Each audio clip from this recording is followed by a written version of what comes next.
Kitase woke up to find the elf wife from his dreams actually sleeping beside him. Since childhood, Kitase had a unique ability. His dreams would take him to a world of swords and magic. His nightly dreams continued seamlessly, as if he really traveled to another world when he slept. After waking up in this alternate world at 7 a.m., Kitase continued exploring the forest. If he were killed by a monster there, he'd just wake up in the real world. Death wasn't a concern. Time flowed differently between the two worlds.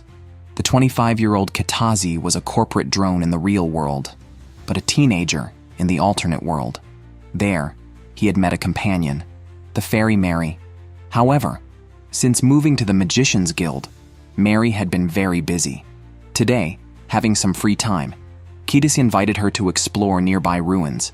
Mary initially sulked, questioning why their rare outing had to be to ruins. Kitase patted his backpack, suggesting they could have a picnic. Persuaded by the promise of food, Mary agreed. The ruins were from an underground city that suddenly perished a millennium ago, preserved almost intact without any signs of conflict, making it one of the region's 7 wonders. Kitase was particularly fascinated by these mysteries, though solving them wasn't imperative, especially with Mary's company. His casual remark struck a chord with Mary, and together, they entered the ruins. Mary tapped the ground with her wand, illuminating the sprites in the air. They found a clear space in the hall, perfect for lunch. Excited at the mention of food, Mary eagerly opened the lunchbox Kitase had prepared. The meal was full of novel delicacies she had never tried before, like tofu skin and kanto stew made with spring vegetables.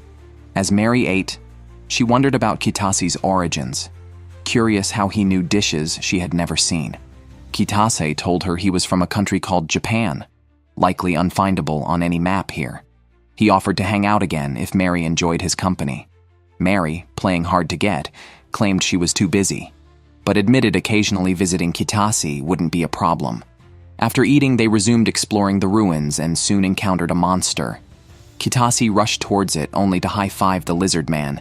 It turned out they were old acquaintances. Kitase even spoke the monster's language, which Mary couldn't understand. He shared information received from his Lizardman friend about a dragon in the depths entering its breeding season, advising caution. Nevertheless, Kitase wanted to see the dragon eggs, knowing he couldn't die here. They reached the edge of the level, staring into the dark abyss. Mary cast a spell on Kitase's eyes, allowing him to see the sleeping dragon below. The dragon's markings suddenly glowed, and Mary clung to Kitase's arm, their bodies touching closely. Kitase wasn't interested in Mary's explanations, but their conversation woke the dragon. As Kitase suggested retreating the way they came, a metal door suddenly slammed shut behind them, trapping them inside. The dragon emerged from the abyss, and Kitase and Mary clung together, thinking they would die soon, regretting not seeing the eggs.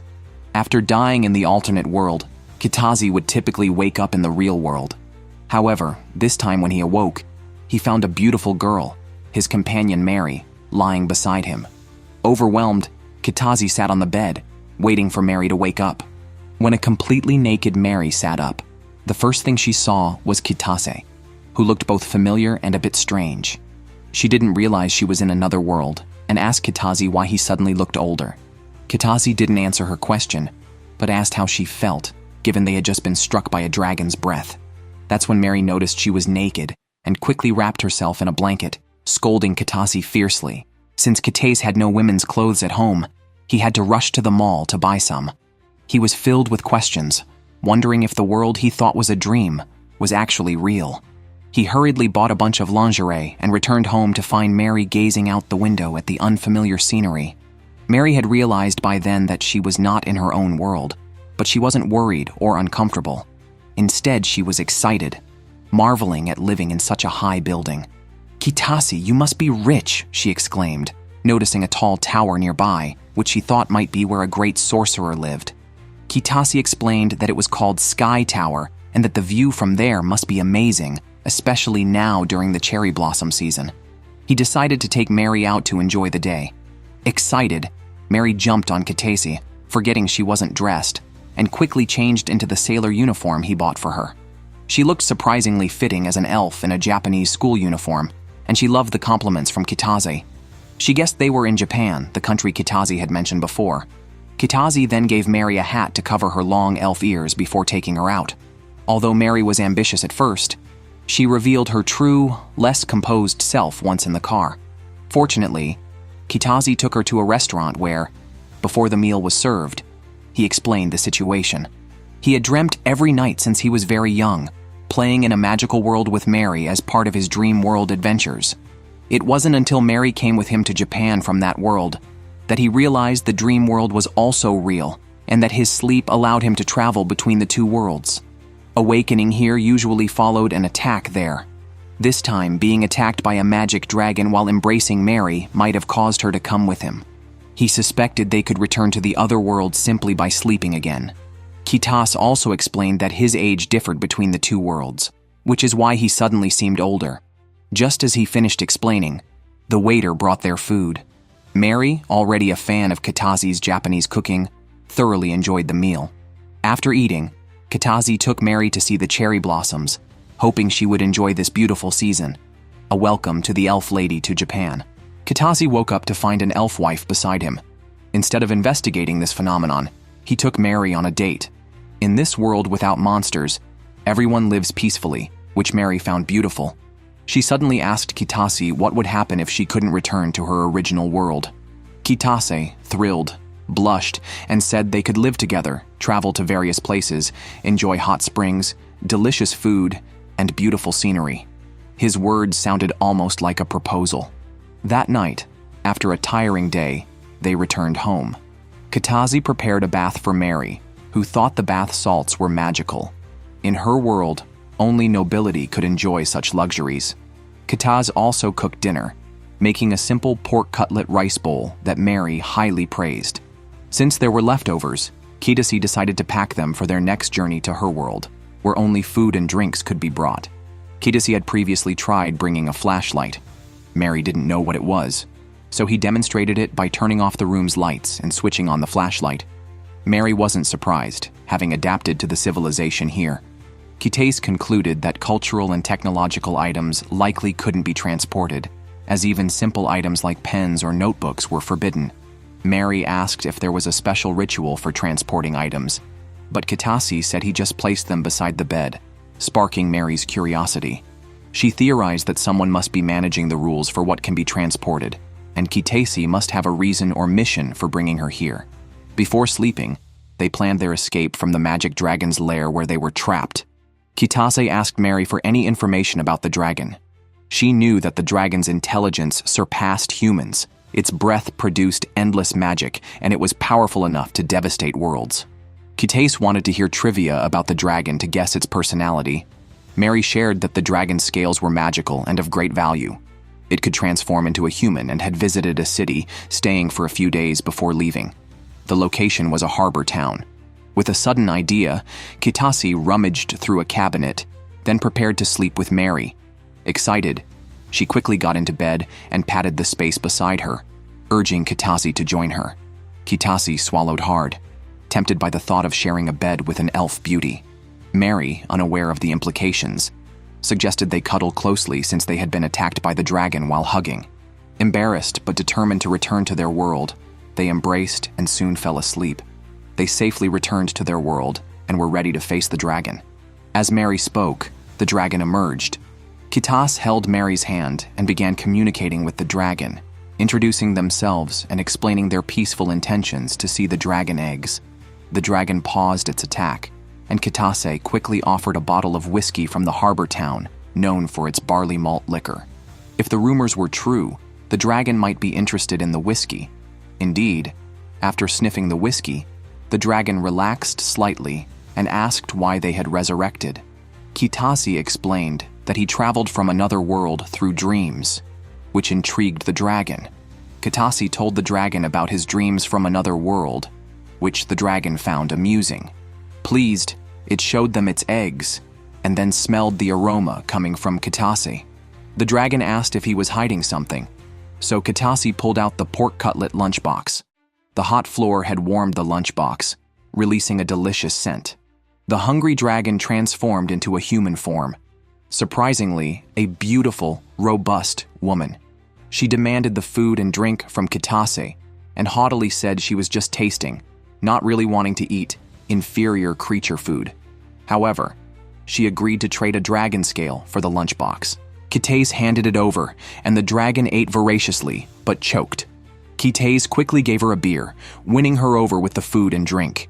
He then explained to Mary, who didn't understand the dragon language, that the dragon wanted to give them a scale. Mary was shocked. A simple lunchbox had fetched a legendary dragon scale, which had once caused wars. The dragon lady had already finished one lunchbox, so Kitase pulled out another, which he traded for a shiny stone stained with her blood. Mary, excited by the value of these items, urged Kitase to trade more lunchboxes for stones. The dragon, not wanting further interruptions to her meal, opened the door and sent them away, reminding Kitase to bring 4 lunchboxes next time. Mary was still reeling from the shock. They had traded lunchboxes for dragon blood and scales, treasures said to cure any disease. These items were highly valuable and couldn't be carelessly given or sold, as it would raise questions about their origin and potentially expose the dragon's lair. Kitase then realized how the civilization at this site had perished. The dragon laid eggs once every 1,000 years, and the local people had attempted to steal the eggs, leading to a chase into the underground city and the eventual fall of the civilization, turning it into the dragon's lair. Mary packed the dragon scale and blood into Kitase's backpack. Although unsure how to use them, it was safer for Kitase to keep them. Since all the lunchboxes were gone, they planned to go to a nearby town for a meal and find a hotel for Mary, as Kitase could sleep anywhere and would return to Japan after falling asleep. Surprisingly, Mary mentioned it didn't matter where she stayed because she planned to go to Kitase's country with him. Kitase and Mary have started living together part-time. Mary has even begun learning Japanese. Kitase feels incredibly happy seeing his elf wife warmly waiting for him each day after work. He doesn't disturb Mary while she studies, but she quickly notices him. Today, Kitase bought minced meat to make fried dumplings.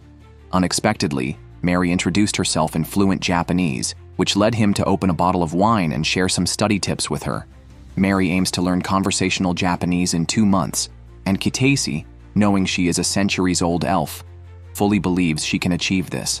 While offering her a glass of wine to smell, she mistakenly thought he wanted her to smell him, leading to a shy and awkward moment between them. The atmosphere grew tender. Soon, Kitase finished cooking the dumplings. Mary, trying this dish for the first time, was so excited that she danced around. The crispy dumplings paired perfectly with the chilled wine, making Kitase happy to see her enjoy the meal. He told her he could make this simple dish anytime she wanted. After dinner, Kitase did the dishes. Mary suddenly remembered the dragon scales and blood and asked him where he stored these items. Kitase reassured her not to worry, as the items he keeps on the other side would always be with him when he wakes up there, just like her clothes and wand. It seemed that after their arrival, their belongings might turn invisible with them.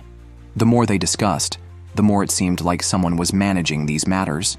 But Kitase was more interested in spending every day having fun with Mary. However, as a member of the Magician's Guild, Mary has many responsibilities waiting for her. Mentioning this, Kitase recalled that their world had magic stones, though no one had ever seen them. He suggested they visit the legendary former magic stone Quarry, which intrigued Mary. She reminded him to prepare a lunchbox for the trip. That night, they slept in each other's arms. Kitase felt that since Mary's arrival, he had been falling asleep faster. Considering Mary's goal to learn Japanese in 2 months, it meant they could be together until then. He wondered if he could still sleep well if Mary left after that. When Kitase and Mary woke up in that world, it was a beautiful sunny day. Kitase casually picked a small white flower and opened the map to show Mary their destination. It was so far that even traveling by carriage would take over a week. Luckily, Kitase had a teleportation skill. After picking up Mary, he activated the skill, and the next second, they plunged into the void. This was a lower layer of the world, where Kitase's skill, a long-distance travel ability linked to a shrine stone with the traveler's name inscribed, allowed for daily teleportation. Not many knew of this skill, but Kitase had learned it due to his interest in traveling.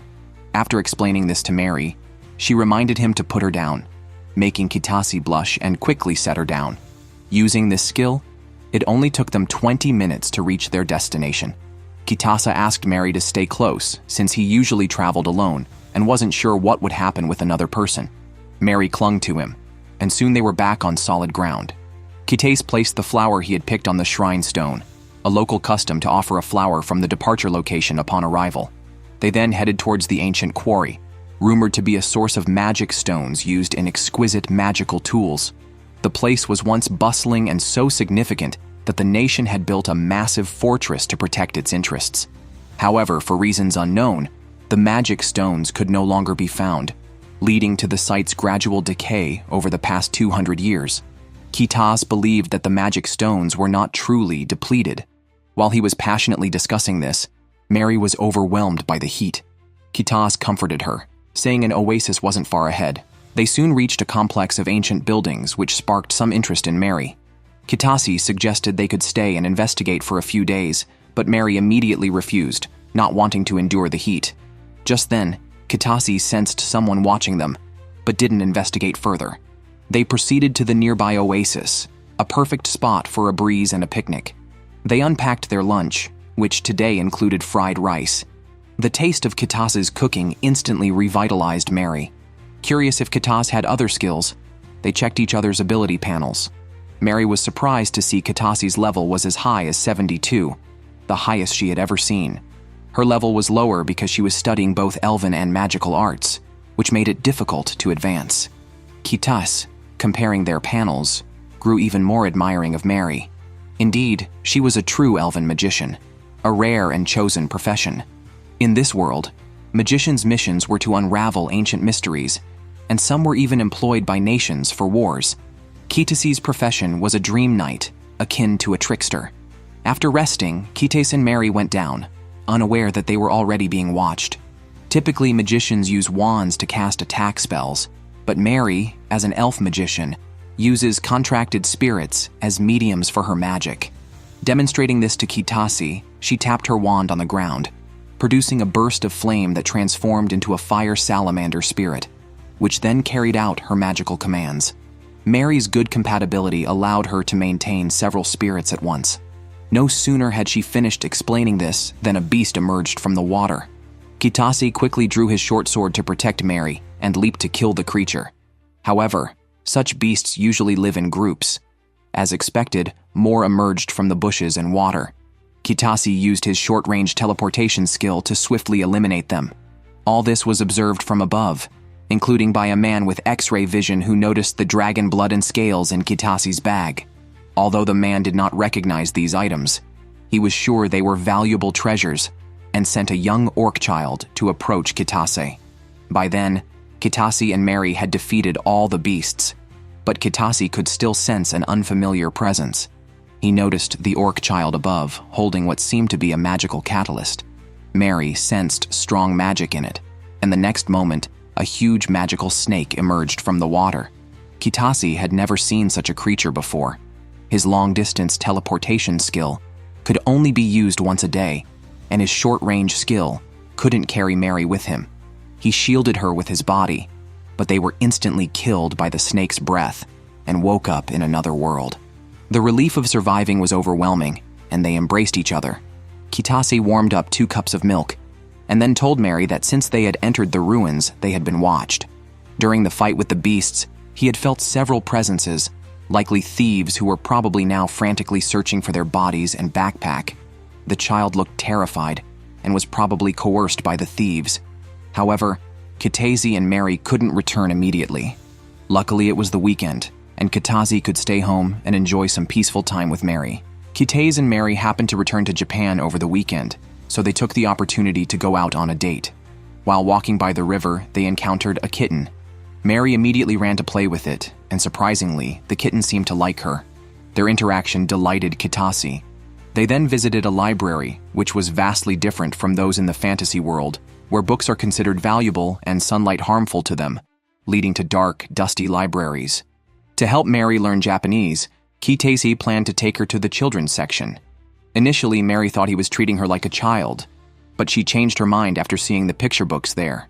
She picked up a series of picture books about a cat traveling around the world and liked it so much that Kitase offered to borrow it for her and read it to her, making her very excited. While processing the library card, they encountered Kitase's old acquaintance, Karuko, the librarian. Karuko, seeing Kitase with a beautiful girl, curiously asked about her. Kitase explained that she was a relative from abroad, and the picture book was to help her learn Japanese. Karuko greeted Mary and asked her name, giving Mary a chance to practice her Japanese. But when Karuko added chan to her name, explaining it as a term of endearment for younger, cute girls, Mary humorously added chan to Karuko's name, charming her instantly. Karuko was shocked and jokingly asked Kitase if he had started a romantic relationship, which he quickly denied, not wanting Mary to think less of him. Mary, not understanding their conversation, just stood aside while Karuko processed the library books using Kitase's driver's license.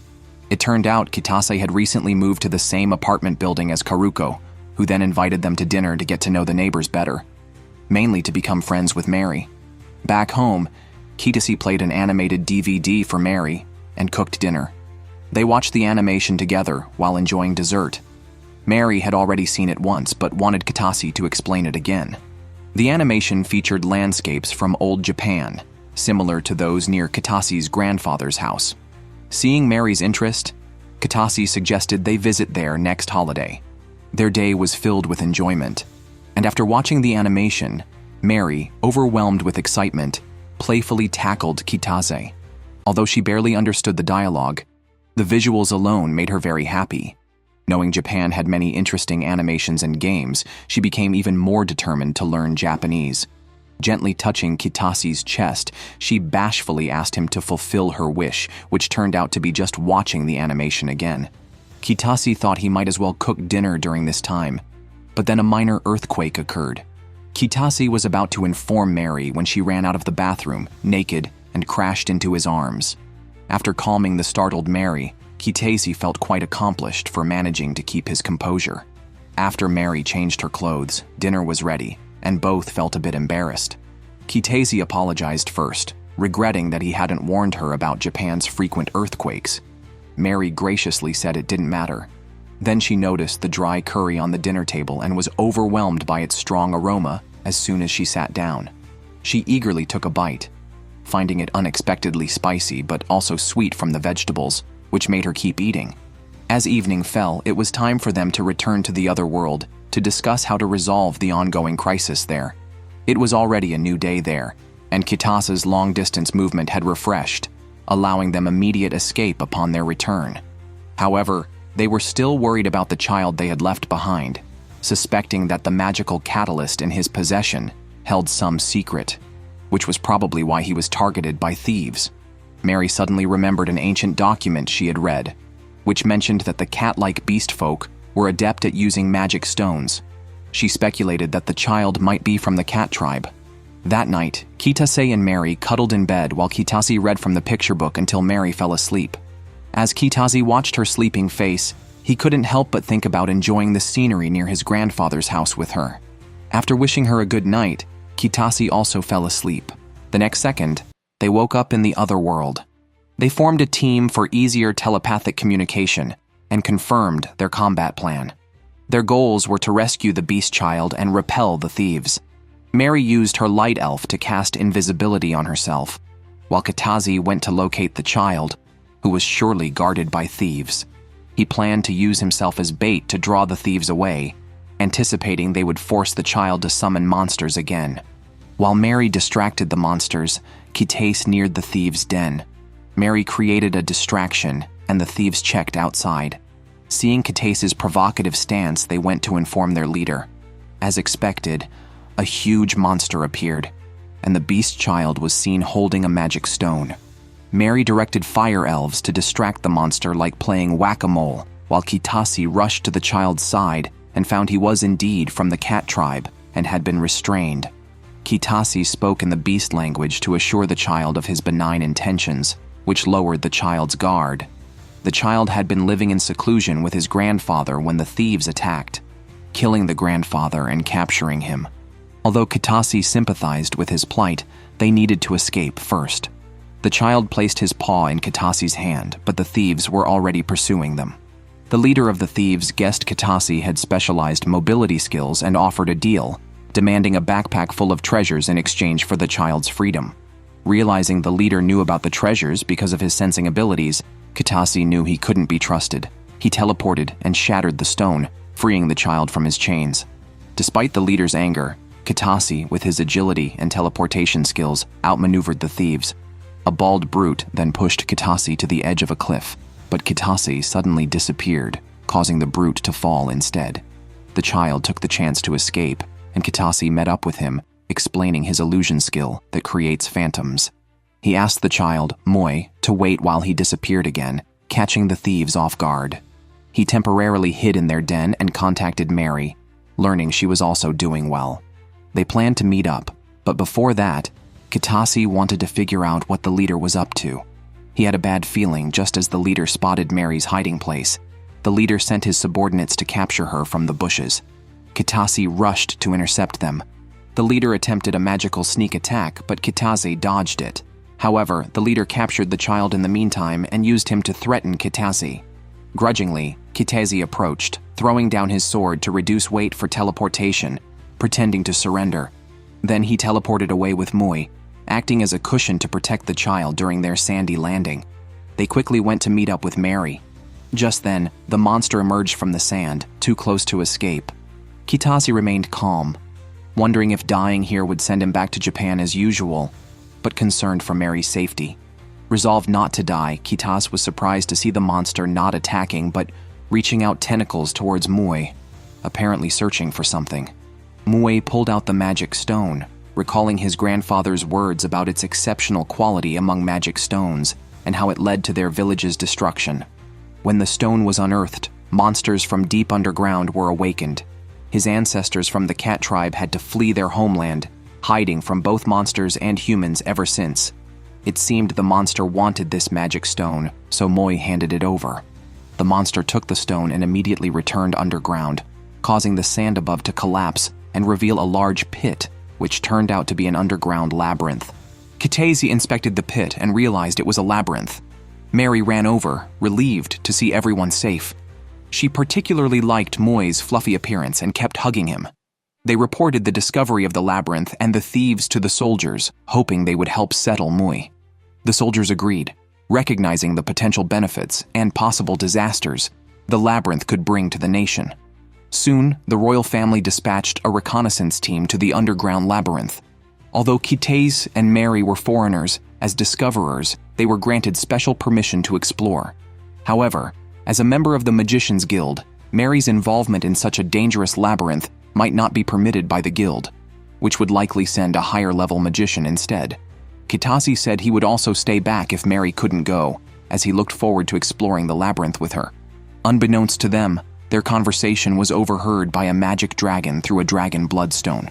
The dragon knew the site was a land of catastrophe. Meanwhile, the egg she was carrying began to crack, signaling it was about to hatch, and the dragon found herself missing the taste of a certain bento.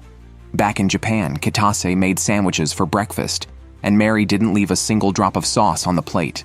Today, Kitase was supposed to go to work, but before leaving, he suggested they explore the labyrinth together since they could easily return here by sleeping.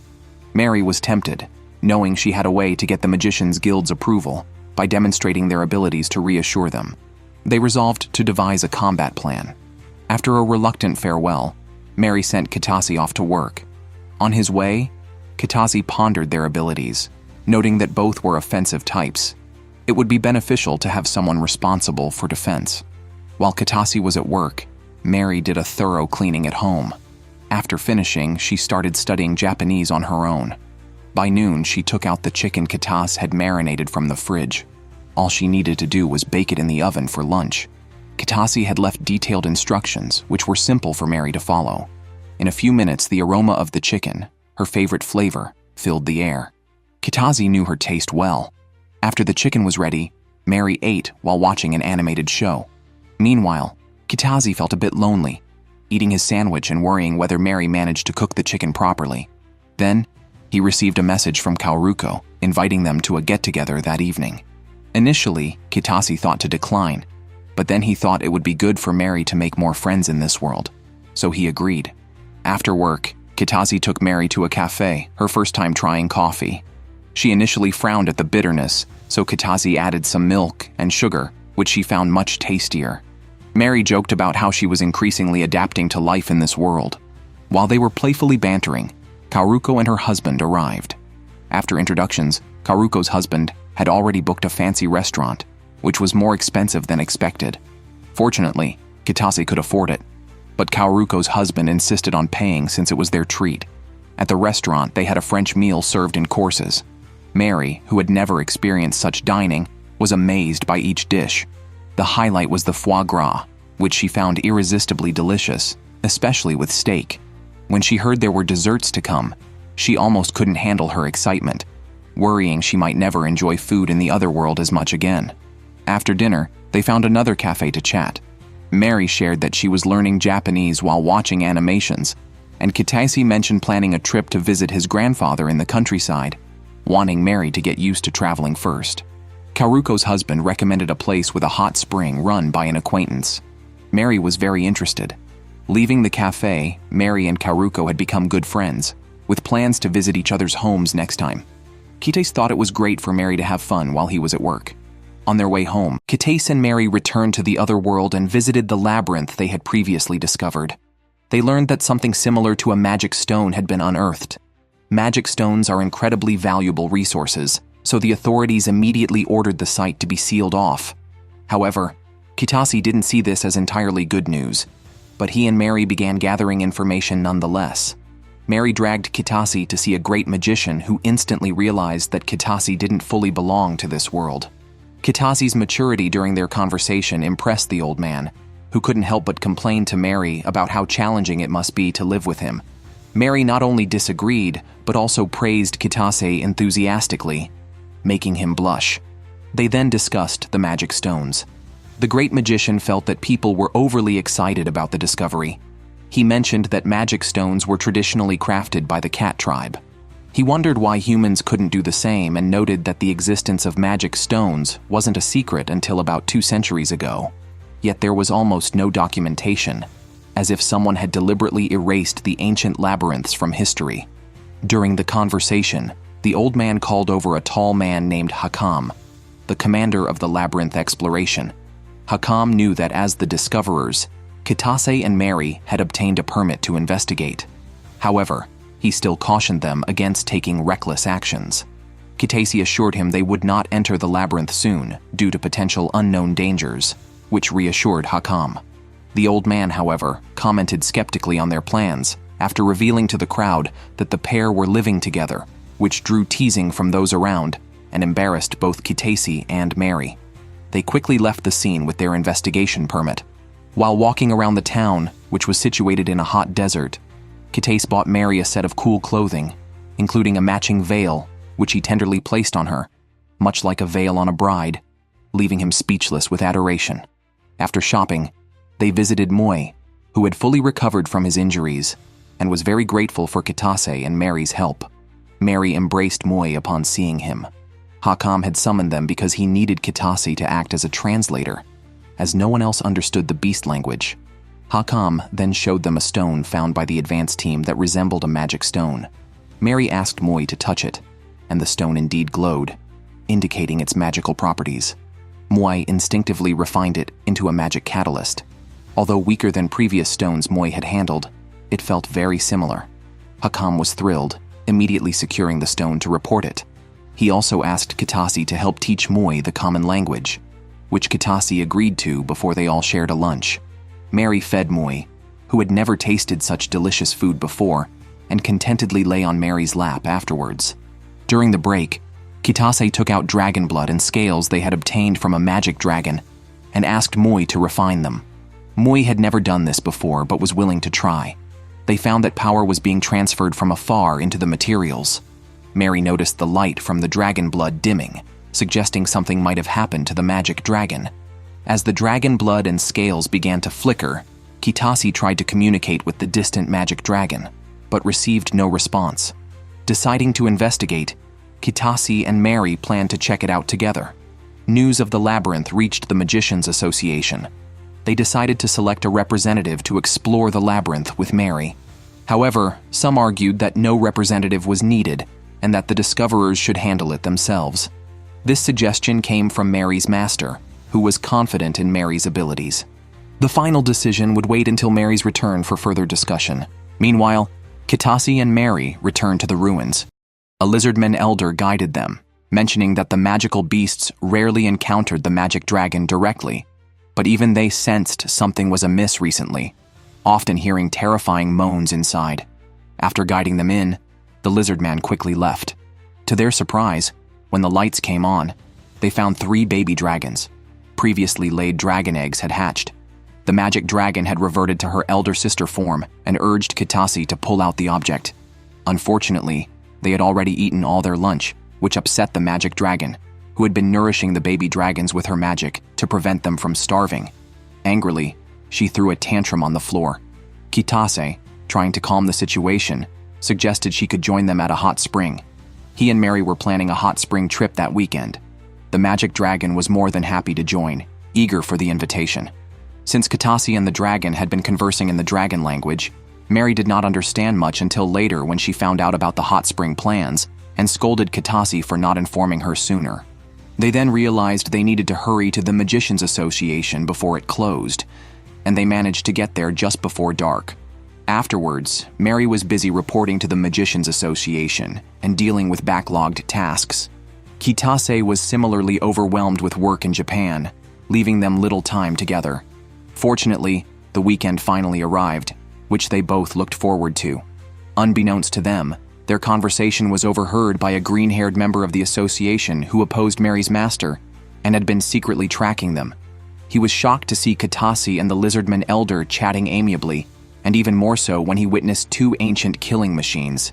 Kitase and Mary passed safely, but the green-haired man dared not act rashly. He used his ability, Revelation, to spy inside and discovered the dragons and baby dragons. The magic dragon noticed his spying, activating the ancient killing machines. He had to flee desperately to save his life, sweating profusely and wondering about Kitasi's true identity. The next day, Kitasi woke up to find himself face to face with the naked elder sister, who pushed his head against her chest. Kitasi screamed, waking Mary up. Afterwards, Kitasi brought his own clothes for the magic dragon, but they didn't fit at all. He kept his back turned, unable to face her. Mary, who had learned some common sense, conversed with the magic dragon, explaining that she needed to retract her tail and horns and dress properly before going out. The magic dragon then transformed, creating her own clothes, allowing Kitase to finally open his eyes. Kitase then drove the 2 beauties, showing a stark contrast to Mary's first arrival in Japan. The magic dragon, Uludola, was much calmer, quickly understanding the mechanics of their surroundings. After driving for a few hours, Kitase asked Mary to hand out the rice balls they had prepared for their lunch in the car. Each rice ball was a different flavor, which Uludola found particularly fascinating, even taking the leftovers for herself. They arrived at their destination in the afternoon. Before getting out of the car, Mary put on a hat to hide her ears. Uludola said it was unnecessary and styled Mary's hair to cover her ears, which Mary greatly appreciated, finding the new hairstyle even cuter.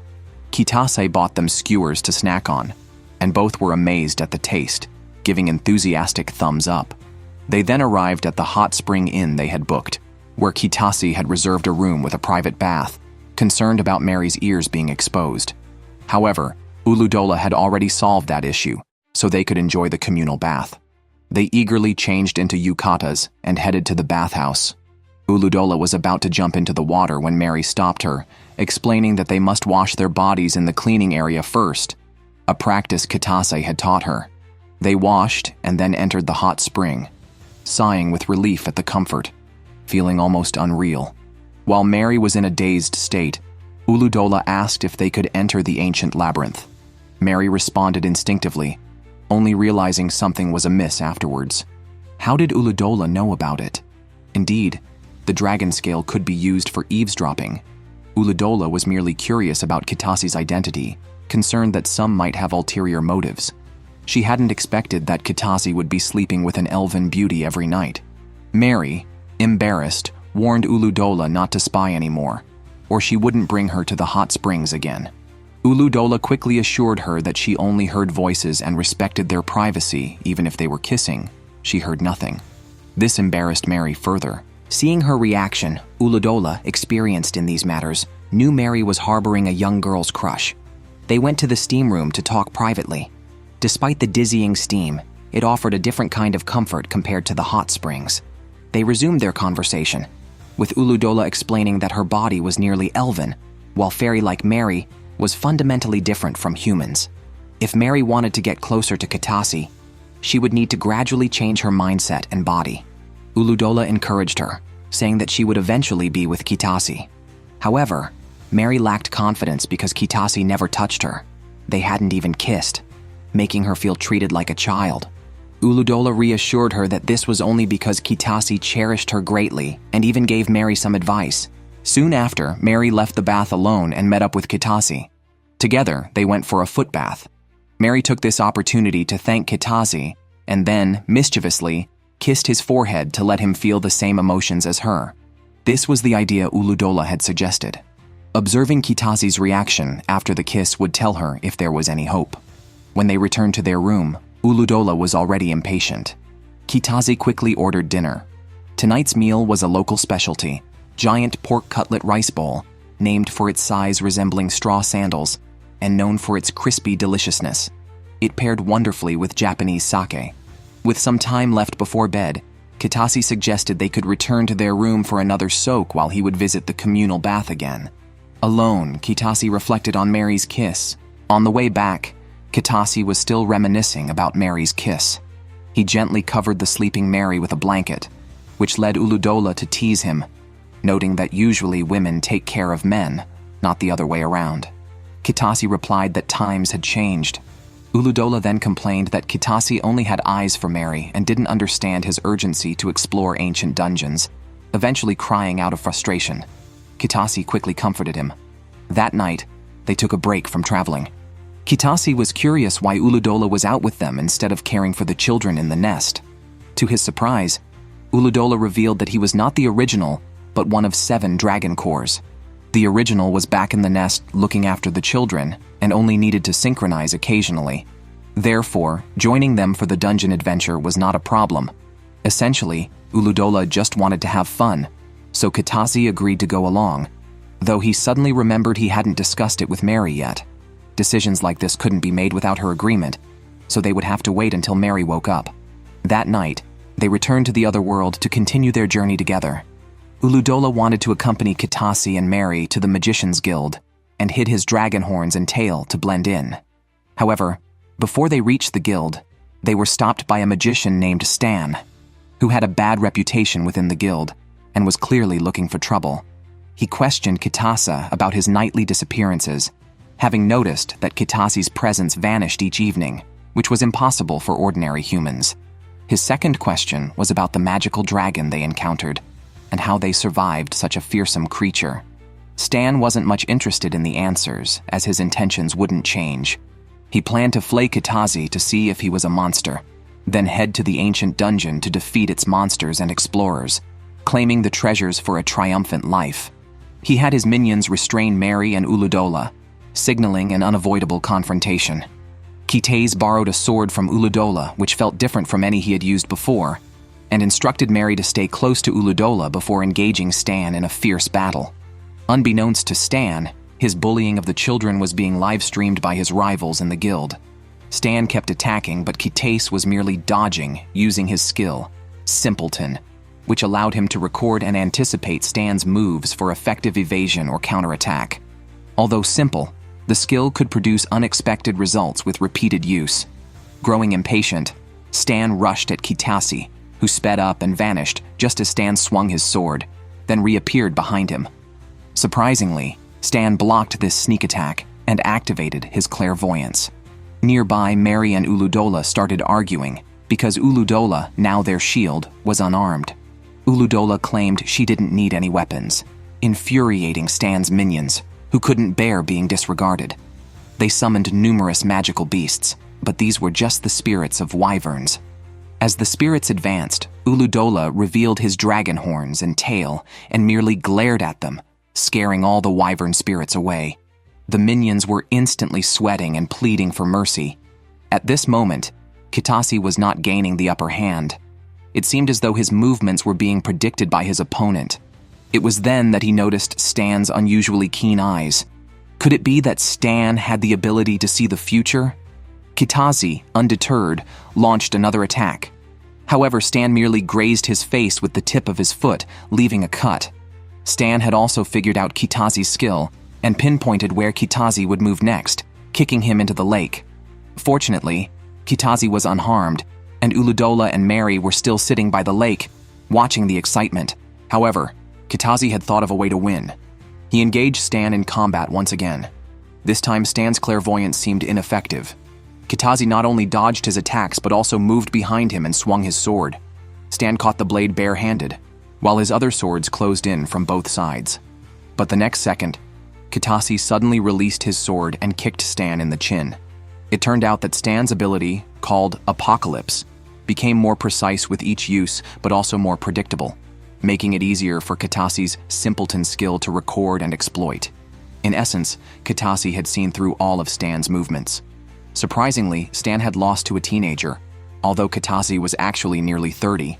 Afterward, Mary and her companions went to the Magician's Guild.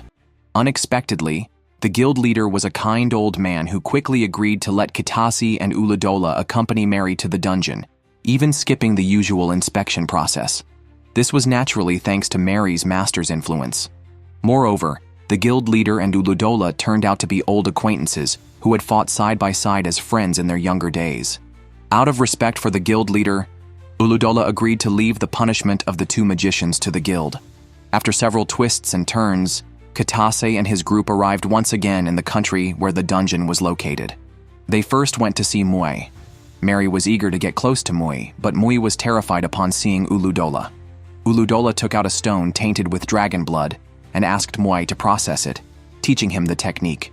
In Mui's hands, the stone quickly transformed, becoming glass-like, and eventually turned into a staff. Uludola gave this staff to Mary as a reward for her courage at the hot springs.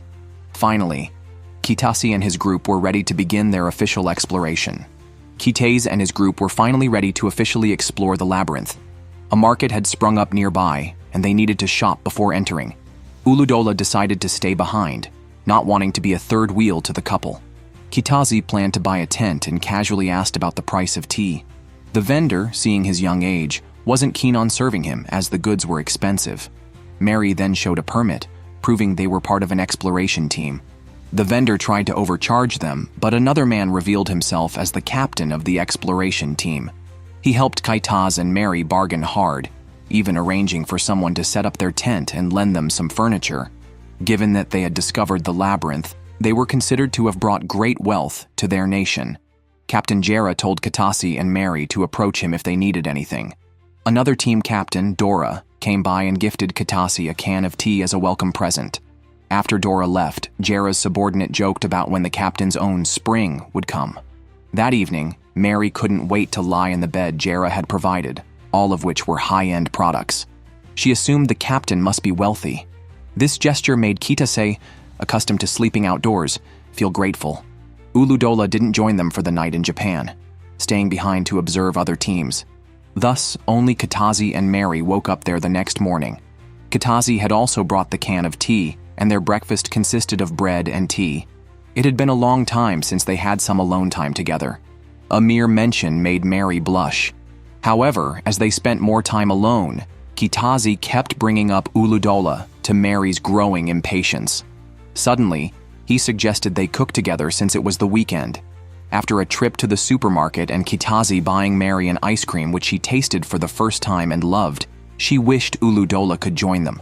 Kitase guessed Uludola had intentionally given them this private time. Back home, they entered the kitchen together. Kitase had Mary chop vegetables, but worried she might not handle a knife well. Mary reminded him that she could cook on her own, chopping onions and asserting her maturity, though she soon teared up from the onions, unfamiliar in her world. Kitase quickly handed her a tissue. Before long, they had cooked a pot of curry, a unique dish from Japan, filling the air with its aroma. Meanwhile, Uludola was alone until she heard Kitase remark on the beautiful moonlight. A perfect setting for a meal with a charming lady. However, these were words Mary had taught Kitase, and she had him invite Uludola to join them for dinner. Uludola enjoyed the meal immensely, and Mary excitedly told her she had cooked most of it, albeit with significant help from Kitase. They finished the whole pot of curry. Kitase volunteered to wash the dishes while Uludola inquired about his work. Knowing their holidays were rare, Kitase reassured her that the upcoming Golden Week would provide a break, a time many workers used for travel. Mary then showed Uludola the bullet train schedule and produced 2 train tickets. Realizing only she and Mary could go, Kitase quickly explained that he had long planned to visit his grandfather with Mary. Feeling for Uludola, Mary promised that next time they would definitely include her.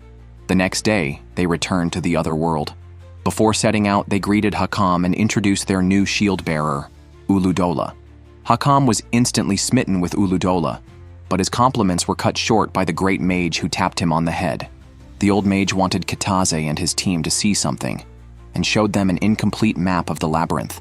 He then gave Kitase a magical device imprinted with the map, which could also be used for communication. This would allow them to call for help if they encountered danger in the labyrinth. Hakam then asked what they planned to name their team. Since other teams usually chose names of gems, Kitase named theirs the Amethyst Team, inspired by Mary's crystal-clear, amethyst-like eyes. After a brief delay at Hakam's, the trio reached the entrance of the labyrinth and found a long queue. Compared to the fully equipped teams, Kitase and his group seemed more like they were there for a picnic. However, the old mage had the most confidence in them, believing they could find what others could not. Once inside the labyrinth, it grew darker the deeper they went. Mary summoned a light spirit with her new wand, which Uludola had enhanced to allow her to form contracts with higher-level spirits. The light from the spirit made their path clear, and they soon discovered a large mural with ancient text. Mary recognized the script, which told myths from the age of demons, a time before humans when only primitive beings, demons, existed. It was said that the world was once enveloped in eternal night, with creatures pale and fragile until the demons appeared. Uludola, being an ancient creature, knew more about these matters but chose not to dampen the couple's adventurous spirit, letting them explore on their own. Soon, they opened another door, and Uludola's face showed nostalgia, as the room was filled with the air of ancient times.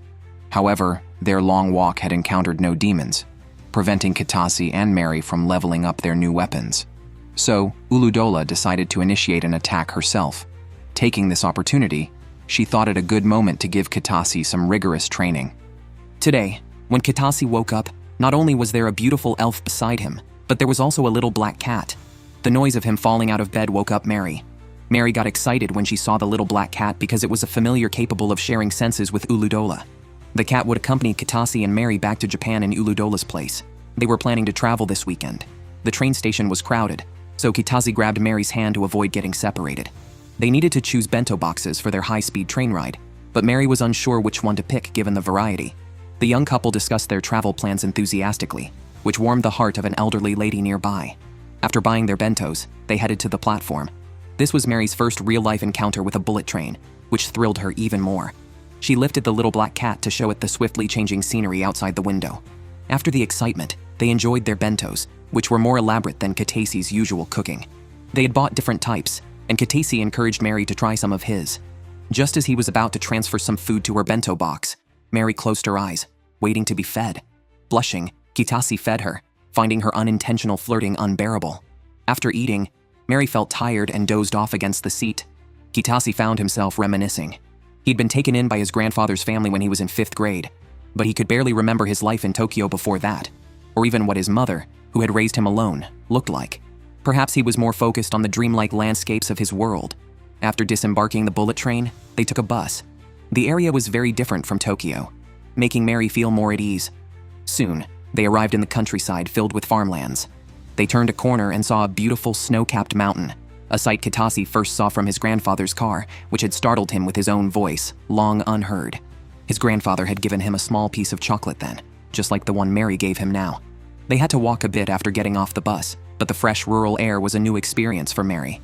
Kitase mentioned he used to walk through such scenes to school every day, which made Mary curious about what he was like as a child. She guessed he probably loved to sleep in, just like now. They encountered a cow that startled the little black cat with its size. Kitase was surprised his grandfather had started raising cattle. The large house at the end of the small road was where Kitase had grown up. His grandfather greeted them warmly at the door, inviting them to sit and rest while he made tea. He complimented Mary's Japanese and eased her nervousness about meeting the family. He seemed to know something, praising Mary's hair as beautiful as a sheep's wool and saying she looked like a fairy, as if from a dream. The couple felt nervous under his knowing gaze. Grandfather explained that Kitase had always loved to sleep, and they often wondered if he was playing in his dreams. He then took the little black cat outside to play, leaving Kitase and Mary to offer incense to his grandmother. The old house had an animated feel to it. Mary, holding the little black cat, followed Kitase around for a tour. As they passed through a hallway, they heard creaking noises, which Mary excitedly guessed must be from a small spirit like in the cartoons. She asked Kitase if they could open a door, but found no spirits inside. Kitase then took her upstairs to see his old room and told her about a secret passage. Mary was thrilled and embarked on a grand adventure to find it, with the little black cat eventually leading her to an attic. The attic was dark, perhaps hiding small spirits. Just then, a red light flashed, exciting and frightening Mary. She sent the little black cat to check, but even the cat was scared. Below, Kitase watched the commotion between Mary and the cat, unable to hold back his laughter. They later joined his grandfather for dinner, enjoying a hot pot with the tastiest local ingredients and a bottle of wine. Seeing Kitase drink so happily, Mary couldn't resist trying some, feeling warmth spread through her throat and stomach immediately. In addition to the meal, Grandpa had prepared a local specialty for them, a beautiful small wallet. It featured traditional embroidery, a craft with a long history, and was hand-stitched one stitch at a time. Mary particularly liked it and quickly promised to cherish it. After their meal, Kitase and Mary washed the dishes together. Seeing that Mary looked a bit tipsy, Kitase suggested they go for a walk to sober up. The countryside night was very quiet and a bit dark due to the lack of streetlights. Mary recited a few spells and surprisingly summoned a light spirit. Both were amazed by what they saw. Mary hadn't expected her summoning to be successful, but this time she had used Japanese, suggesting that different worlds might require different languages for magic. It could also be that she had gradually become accustomed to this place, so the light spirit understood her. Regardless, Kitase was grateful that Mary made such a beautiful scene possible, and Mary was thankful to Kitase for bringing her to such a lovely place. She mentioned that Kitase's grandfather resembled him in having an elusive aura. However, she was puzzled as to why Grandpa kept calling Kitase by the wrong name. Kitase had to reluctantly tell Mary that in fact, the name his grandfather used was his real name because he had initially set up his name incorrectly in another world. Mary's face turned red, realizing she had been calling Kitase by the wrong name all along. As compensation, she started calling out Kitase's true name repeatedly, which made even Kitase blush. Eventually, both returned home with red faces, and Grandpa laughed heartily upon seeing them, joking with the little black cat that they still seemed drunk. After bathing, Mary went out to the courtyard to look at the moon. But for Kitase, Mary was more captivating than the moon. They went to bed early that night. Grandpa thought to bring them a lamp but heard no response from inside. Quietly, he peeked in and saw small points of light flying out from the bed. With a knowing smile, he decided to let them enjoy their time and left them to their dreams. Kitase woke up in another world with Mary still asleep beside him, while Uludola had already returned. They discussed last night's hot pot and Japanese sake, reminiscing about the delicious meal. Kitase decided they would rest for the day, recalling a nearby hot spring at his grandfather's place. They planned to visit the hot springs the next day when they returned to that world. The idea energized the two girls, who decided to train Kitase intensely so they could go to bed early and be ready for the bath, which, of course, is best after sweating. Kitase endured a day of grueling training. The next morning, back in Japan, his grandfather had prepared a traditional Japanese breakfast, which Kitase and Mary enjoyed with a small black cat also relishing its meal. Learning they planned to sightsee, his grandfather lent them his car, but first, they wanted to visit the hot springs. The eager cat was also set to join, but the grandfather picked it up, joking that the cat shouldn't disturb the young couple. The cat tearfully said goodbye to Kitase and Mary, but managed to sneak out anyway. The hot springs owner was kind and prepared a small basin for the cat so Mary could bathe with it. A group of elderly ladies arrived, charmed by the cute cat bathing, and surrounded it, finding its owner equally adorable. They spoke in a dialect, which Mary struggled to understand. They then taught Mary their dialect, and by the end of the bath, they had become friends. Kitase was happy to see Mary fitting in so well with the locals. They packed up at home and set off in the car with the cat, greeting a grandfather herding cows along the way, who was pleased to see Kitase so happy, crediting Mary for his cheerfulness. Kitase took Mary to see the cherry blossoms. While the cherry blossoms in Tokyo had already faded, those in this region were still in bloom. Kitase captured a photo of Mary holding the black cat, preserving their travel memories. He then showed Mary how to take selfies, and to fit in the frame, Mary leaned close to Kitase, who blushed after they took the photo. Seeing Mary so happy, he felt content. They continued to create beautiful memories, with Mary taking many photos not only of the cherry blossoms, but also of the ancient buildings around. Mary, however, was more interested in communicating with cherry blossom spirits, invisible to Kitase. They visited a museum where Mary was intrigued by the firearms, pondering their application in another world, which alarmed Kitase, who quickly diverted her attention, only to realize the black cat was missing, but soon found it admiring Japanese swords. They then looked at a sandbox model of a castle, where Mary analyzed the defensive strategies, admiring the cunning design of Japanese castles. Kitase, feeling nostalgic, remembered visits to this place with his grandparents as a child. They bought snacks and continued enjoying the cherry blossoms. Mary suddenly stared intently at Kitase, testing whether looking at him would ever bore her, leaving him blushing and flustered by her comment. Kitase and Mary also reminisced about her first visit to Japan during the cherry blossom season. One morning, Kitase woke up to find Mary lying naked beside him. Although it had only been a month, it felt much longer. Over this month, they gradually got to know each other better. With someone by his side, the same cherry blossoms seemed even more vivid and beautiful. Suddenly, a breeze allowed Kitase to see the cherry blossom spirits, which he shouldn't have been able to see. His attention quickly shifted to a petal that had landed on Mary's lips. As he moved to remove it, Mary closed her eyes, and they spontaneously kissed. They savored this moment all the way home. Back home, Mary handed Kitase a towel and brought up their kiss, asking if he had kissed anyone else before. Kitase quickly denied it. Despite his age, Mary was his first kiss, and the same was true for her. This revelation made it even harder for Kitase to stay calm, and both were thrilled about the kiss. Grandfather quickly noticed Mary's good mood and asked if something nice had happened. He commented that she and Kitase seemed to understand each other well, like childhood sweethearts. Mary was unsure how to explain their relationship without revealing anything about the other world. Seeing her struggle, Grandfather brought out an album filled with photos of Kitase and his wife, sharing precious memories. Kitase at 14 appeared quite different from now, not cheerful at all. Mary was surprised to learn from her grandfather that Kitase had been a child who never smiled. His mother had disappeared one day, leading him and his wife to take Kitase in. The boy seemed disinterested in everything and often slept, so the elderly couple did not want to disturb him. Kitase later moved to Tokyo, possibly hoping to meet his mother. Grandfather had thought he might never return, but Kitase had brought back a delightful girl. Grandfather figured that Mary's presence must be why Kitase had become so cheerful. Grandfather reassured Mary to be herself without worries in their home. As he patted her shoulder, a cherry blossom petal drifted out, transforming into a spirit that loosened Mary's hair, revealing her elf ears. Grandfather wasn't surprised. At his age, he was quick to accept the incredible, and felt privileged to hear about Kitase's dreams and experiences. Mary was deeply moved and hugged him tightly. Kitase, coming outside, saw Mary and Grandfather getting along well and noticed her ears were showing. He desperately signaled her, but they both ended up laughing. After the vacation, Kitase and Mary returned to Tokyo. Before leaving, Mary gave Grandfather a reluctant hug, and he proudly told Kitase he could take over the family business whenever he wanted or just visit anytime. Kitase was unaware of how much Grandfather knew about the other world, but now another person knew Mary's true identity, which was a good thing. Mary set a wallpaper of a photo of the three of them, and as evening fell, they walked hand in hand back to their home in Tokyo.